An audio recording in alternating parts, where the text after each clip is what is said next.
ሲጀምር ዓለም ውብ ናት፣ ሲያበቃ ግን ዓለም የጠበበች ትመስላለች። የምትወደውን ሰው ማጣት ልክ እንደ ሰውነት ክፍል መቆረጥ ያማል። ነገር ግን ልብህ ቢሰበርም ሕይወትህ ግን አልተሰበረም።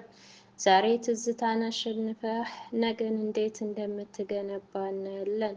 አሰላሙ አሌይኩም ወረህመቱላሂ ወበረካቱሁ። ውድና የተከበራችሁ የቅራ ቤተሰቦች እንሻአላህ ያፈቀሩትን ለመርሳት የሚለው ርዕሳችን ከክፍል 1 የቀጠለውን በክፍል 2 ይዤላችሁ ቀርቤያለሁ። አብራችሁን ቆዩ። ቢስሚላህ። ያፈቀሩትን ለመርሳት ክፍል 2።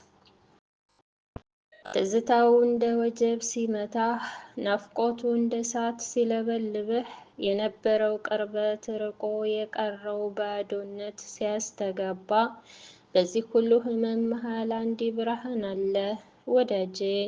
ልብ በል፣ አንዳንድ መለያየቶች መጨረሻዎች አይደሉም፣ አዲስና የተባረከ ጅምር እንጂ። ዛሬ ልነግርህ የወደድኩት ስለ መርሳት ብቻ አይደለም፣ ስለ መተካት እንጂ። የዓለማቱ ጌታ አላሁ ሱብሓነሁ ወተዓላ በነቢዩ ሙሐመድ ሰለላሁ ዐለይሂ ወሰለም አንደበት የላከልን አንድ ልብን የሚያረጋጋ ስብራትን የሚጠግን ታላቅ ቀመር አለ።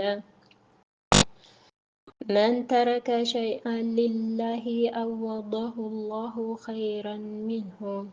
አላህን ፈርቶ አንድን ነገር የተወ ሰው አላህ ከዚያ በሚበልጥ ነገር ይተካለታል የሚለው መለኮታዊ ቃል ኪዳን ነው። ህመሙ ይገባኛል።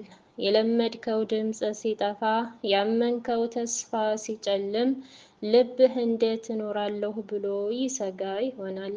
ነገር ግን እስኪ ከህመሙ ወደ ማዶ ያለውን እውነት እንይ። አንተ ይህንን ሰው፣ ይህንን ግንኙነት፣ ይህንን ስሜት የምትተወው ስለተጠላህ አይደለም፣ ወይም አቅም ስለሌለህ አይደለም። የምትተወው ለአላህ ብለህ ነው። ይህ ግንኙነት ሐላል ስላልሆነ፣ አላህ ስላልወደደው፣ መንገድህ ወደ ኸይር ስላልመራህ፣ ጌታዬ ሆይ ስሜቴን ላንተ ስላሸነፍኩት፣ የልቤን ምርጫ ላንተ ስል ተውኩት ብለህ ስትወስን፣ ያኔ አንተ ዝም ብለህ እየተውክ አይደለም፣ ታላቅ ንግድ እየነገድክ ነው። እጅህ ላይ የያዝከውን አቧራ ለአላህ ብለህ ስትለቅ፣ አላህ ወርቁን ሊያስጨብጥህ እጁን ዘርግቷል። እስኪ ራስህን ጠይቅ። አላህ ለአንተ መጥፎን ይመኝልሃልን? የከለከለህ ሊነፍግህ ነውን? በፍጹም። አላህ ከእጅህ ላይ የወሰደው እጅህ ነፃ ሆኖ የተሻለውን ስጦታውን እንድትቀበልለት ነው። ለአላህ ብሎ መተው ጣፋጭ የኢማን እርካታን ያወርሳል። ትላንት በሰው ፍቅር ሲባዝን የነበረው ልብህ ዛሬ በፈጣሪ ፍቅር ይረካል። ያጣኸው ሰው ይሻለኝ ነበር ብለህ አትስጋ። ፈጣሪህ